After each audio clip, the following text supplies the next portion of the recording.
यीशु मसीह के मधुर नाम में आप सभी को प्रेमी सलाम। जय यीशु मानव सेवा में आपका सबका हार्दिक स्वागत है। जीवित और जीतों की पृथ्वी पर आप सबका हम स्वागत करते हैं। लगातार हमारे वीडियो को आप देखते हैं, शेयर करते हैं और आप लाइक करते हैं, हम बड़े खुश होते हैं। साथ ही साथ लेकिन आप इंग्लिश में कमेंट करते हैं, हमें बिल्कुल भी समझ में नहीं आता, इसलिए आपको करना होगा, हिंदी में लिखना होगा या फिर आप हमें कॉल कर सकते हैं अधिक जानकारी के लिए। तो आइए हमें गीत गाएंगे, उसके बाद में हम आगे की ओर कदम बढ़ाने के लिए कोशिश करेंगे। Hallelujah, praise the Lord. संतोष उमड़ रहा, संतोष उमड़ रहा, संतोष उमड़ ही रहा। हालेलुया, यीशु ने मुझे बचाया, मेरे पाप धो दिया, संतोष उमड़ ही रहा। हालेलुया। हाँ, संतोष उमड़ रहा, संतोष उमड़ रहा, संतोष उमड़ ही रहा। हालेलुया, यीशु ने मुझे बचाया, मेरे पाप धो दिया, संतोष उमड़ ही रहा। संतोष उमड़ रहा। मेरे यारों और भाइयों बहनों, संतोष का मतलब है आनंद और खुशी। खुशी आपके जीवन में झलकना चाहिए। विरोध आता है बल्कि वचन के साथ हो रहा है। संतोष उमड़ रहा, संतोष उमड़ रहा, संतोष उमड़ ही रहा।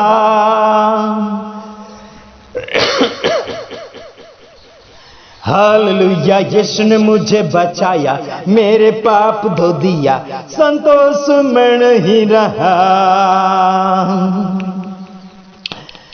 हाँ, रास्ता भटक घूम रहा था, उस रास्ते पे खोया हुआ था।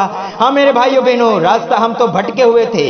ये रास्ता वो रास्ता, ये ईश्वर वो ईश्वर, हम तो ढूंढते चले जा रहे थे। जैसे संसार के लोग आपको और मुझे कहते चले जाते थे, वैसे ही उनके पीछे और उनकी कहावत के अनुसार हम उनके पीछे चले जाते थे। लेकिन यीशु क्या बताता, देखिए। रास्ता भटक घूम रहा था, उस रास्ते पे खोया हुआ था, फिर भी उसने प्यार किया, उसने मुझ पर रहम किया। फिर भी उसने प्यार किया, उसने मुझ पर रहम किया। कितना अच्छा यीशु मुझे अब तक संभाला है। संतोष उमड़ रहा, संतोष उमड़ रहा, संतोष उमड़ ही रहा। हालेलुया, यीशु ने मुझे बचाया, मेरे पाप धो दिया, संतोष उमड़ ही रहा। एवरीबॉडी, हाँ, संतोष उमड़ रहा, संतोष उमड़ रहा, संतोष उमड़ ही रहा। हालेलुया, यीशु ने मुझे बचाया, मेरे पाप धो दिया, संतोष उमड़ ही रहा। ताली बजाते रहिए। हम आप सबका धन्यवाद करते हैं कि आप हमें सुन रहे हैं। तो आइए अगला पॉइंट और गाने के लिए कोशिश करते हैं। हाँ, जिसका मन फिरा हुआ नहीं है, जिसका मन प्रभु की ओर नहीं फिरा हुआ है, वो नरक में रोते रहेंगे। लेकिन जिसका मन फिर गया है, वो स्वर्ग में आनंद से गीत गाएंगे। देखिए, हाँ, मन फिराए हुए लोग नरक में रोते रहेंगे। मन फिराए हुए लोग नरक में रोते रहेंगे। मैं तो सुंदर स्वर्ग में नया गीत गाऊंगा, मैं तो सुंदर स्वर्ग में नया गीत गाऊंगा। कितना अच्छा यीशु मुझे अब तक संभाला है। संतोष उमड़ रहा, संतोष उमड़ रहा, संतोष उमड़ ही रहा। हालेलुया, यीशु ने मुझे बचाया, मेरे पाप धो दिया, संतोष उमड़ ही रहा, संतोष उमड़ ही रहा, संतोष उमड़ ही रहा। प्रभु यीशु मसीह के मधुर नाम में आप सभी को प्रेमी सलाम। जिंदगी और मौत की कहानी खुदा जानता है, और उस खुदा का नाम है यीशु मसीह। सच कहा जाए तो वो जिंदा परमेश्वर है और उस जिंदे परमेश्वर की बातें जिंदा व्यक्ति ही कर सकता है और वह हकीकत बातें तो केवल यीशु मसीह ही बताता है। जीवन एक लंबा सफर है। संसार में जब तक ये शरीर साथ देता है तब तक जीते हैं शरीर में, बल्कि जीवन तो एक लंबा सफर है। वो स्वर्ग तक पहुंचता है और स्वर्ग तक पहुंचाने के लिए मेरा खुदा जिंदा यीशु मसीह मदद करता है।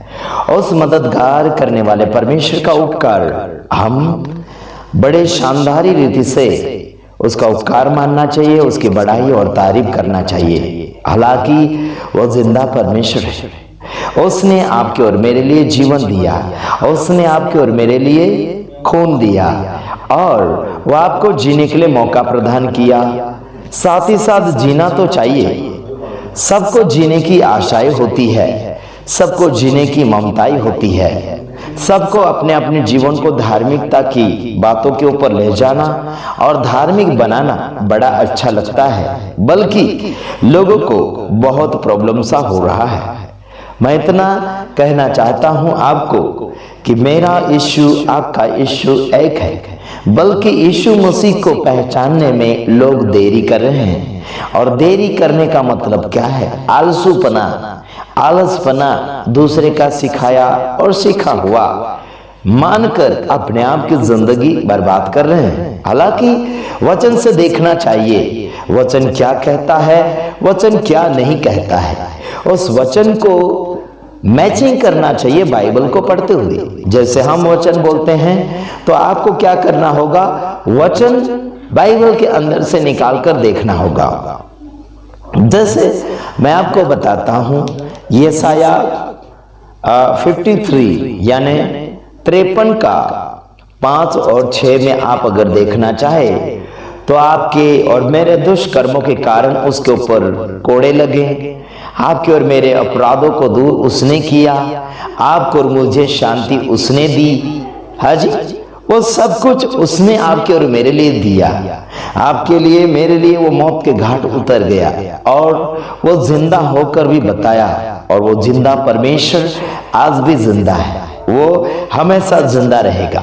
तो उस परमेश्वर के विषय में हम मुर्दी बातें और मस्ती करने वाली बातें बिल्कुल नहीं कर सकते, क्योंकि वो प्रभु मस्ती नहीं है, वो प्रभु कवाली नहीं है, वो प्रभु एक दिखावटी प्रभु नहीं है यारो।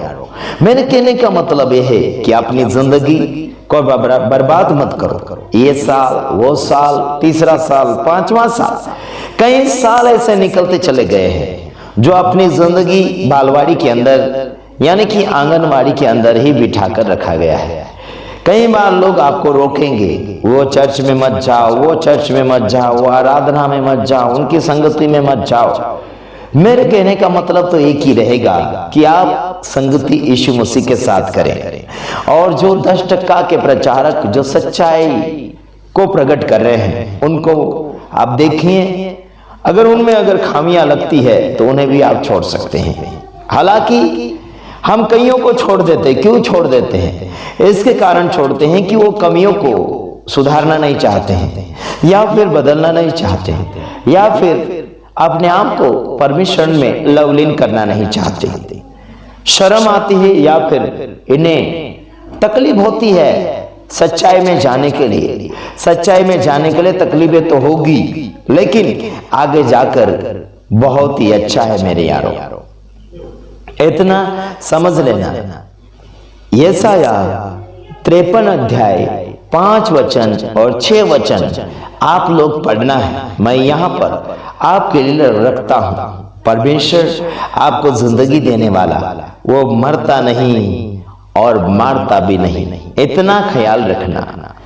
अपनी अपनी करने के अनुसार लोग मरते हैं, अपनी अपनी करने के अनुसार लोग रोग में जाते हैं, बीमारियों में जाते हैं। कई बार परमेश्वर के ऊपर लोग दोष लगाते हैं, हालांकि परमेश्वर दोषी नहीं है। और परमेश्वर आपको बीमार करने से अपने आप में फायदा नहीं देखता है और करता भी नहीं है। पहली बात तो यह है कि परमेश्वर आपसे प्यार करता है और प्यार की खातिर आपको चेक करेगा, आपको कई ऐसे अनुभव में डालेगा, लेकिन परमेश्वर आपको मौत के घाट नहीं उतारेगा। इतना याद रखना, संसार भर में सच्चाई के पीछे बहुत कम लोग जा रहे हैं, झूठ के पीछे हजारों और लाखों की गिनतियां की संख्या में है लोग, लेकिन सच्चाई में बहुत कम लोग हैं। हालांकि यीशु मसीह कभी भी झूठ नहीं बोला और झूठ का कभी वो साथ नहीं दिया। हम भी वैसे हैं, हम झूठ का कभी साथ नहीं देंगे और झूठ का हम पर्दा फांस करेंगे और झूठ करने वाले का नाम और उनका फोटो लेकर हम बातचीत करते हैं और हम डरते बिल्कुल नहीं, क्योंकि परमेश्वर ने हमें डर और भय की आत्मा बिल्कुल नहीं दिया। हमें सामर्थ की आत्मा दी है ताकि हम दूसरों तक सामर्थ पहुंचाएं। मेरे वीडियो को देखते हुए काफी लोगों ने अपने जीवन में सुधार को महसूस किया है। काफी लोग हमारे फॉलोवर हैं, कुछ तो हमारे बहन बन गए हैं, कुछ हमारे भाई बन गए हैं, कुछ हमारे आंटी अंकल बन गए और कुछ हमारे विरोधी बन गए। कुछ लोगों ने हमारे खिलाफ वीडियो बनाना शुरू कर दिया है। कहते हैं कि आशीष राजकुमार के नाम से वायरस आ गया है। देखो, वायरस का नाम दे रहे। वाह वाह रे वाह, गुंडों की फौज वाले, वाह रे वाह, ना पहचानने वाले अज्ञानी लोग। जिनको ज्ञान नहीं होता है वो कुछ भी बोलते हैं, और जिनको ज्ञान होता है वो सभ्यता में इज्जत से बातें की जाती है। तो इतना मैं कहना चाहता हूं, कुछ लोग हैं जो डाउट करते हैं हमारे संदेश में। डाउट था, आपकी डाउट था, क्लियर कौन करेगा? बाइबल के अंदर जाइए और आपकी डाउट था बाइबल से दूर करने के लिए कोशिश करें। और आपको अगर हिम्मत हो तो मुझे कॉल करें ताकि मैं आपके सवाल का जवाब दे सकूं। बल्कि कुछ लोगों को लगता है कि मेरा फोन नंबर बिल्कुल गलत है, ऐसे लग रहा है, तो मैं आप तक बातें कैसे पहुंचा रहा हूं? क्योंकि सिम के बिना वीडियो अपलोड नहीं होता, तो कैसे हो रहा है? हाजी, और कई हजारों लोग मुझसे बातचीत कर रहे हैं, यूट्यूब के ऊपर भी कमेंट के द्वारा और फोन के द्वारा बातचीत कर रहे हैं। जिन लोगों को डर लगता है वही लोग कहते हैं कि मेरा फोन नंबर काम नहीं दे रहा है। इतना याद रखो, मेरा फोन नंबर काम देगा। कई बार हो सकता है कवरेज से बाहर, या फिर मैं सिम बंद करके वीडियो बनाता हूं, उस समय शायद आपका फोन नहीं लग सकता। तो इतना याद रखना यारो, यीशु मसीह हमेशा जिंदा है। क्या है? हमेशा जिंदा है। वो हमेशा का जिंदा परमेश्वर है। इसलिए मेरे यीशु को हर साल मारो मत, मेरे यीशु को हर साल जिंदा मत करो, मेरे यीशु को हर साल पैदा मत करो। मेरे यारो, समझने के लिए कोशिशें करो और ऐसा टारगेट मत बनाओ संदेश फैलाने का। एक ही टारगेट बनाओ, हमेशा का जिंदा परमेश्वर है। तो यीशु मसीह की सेवकाई करने के लिए कोई भी दिन का आपको सहारा लेने की जरूरत नहीं। Okay, God bless you. प्रभु आप सबको आशीष